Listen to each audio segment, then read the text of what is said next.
This story is about Carter Beauford, and sometimes when you're dealing with celebrity clientele, just seeing how they deal with other people really kind of opens your eyes of what kind of person you're dealing with. When Carter had hired me to come over to his house for 2 weeks, I spent 1 week there and then came back like a month later, did another week. The second time I had to bring my son, and he was, I think, about 8 years old. So while I was in the studio with Carter from like 8 in the morning until 5 in the afternoon, teaching him about EQs and compressors and mic pre's, all that kind of stuff, and how to run Pro Tools, my son was in his house playing video games with Carter's daughter. So one day, Carter's in the studio playing drums because he wanted me to record him and then we were going to edit it. And he is just going to town. I mean, it was just blazing good. I mean, I've never seen a guy play the drums like he does. I mean, he's so good and it's so natural to him. While he's doing this, my son comes into the control room. He says, "I need to talk to Carter, and I need to talk to him now."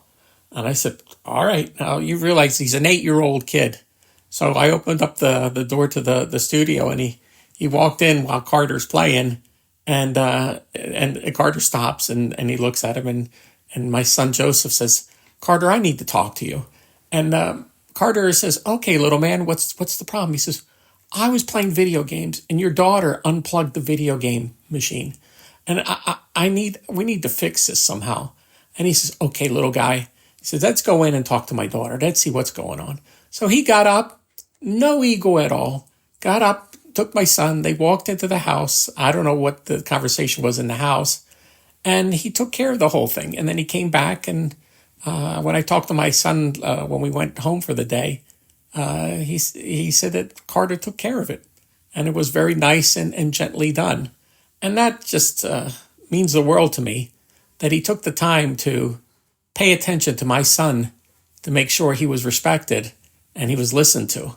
So I'm going to post a picture of my son. He's sitting at Carter's in Carter's control room at the console. We had put a D control in there, a 32 fader. But I thought that was a nice story about Carter.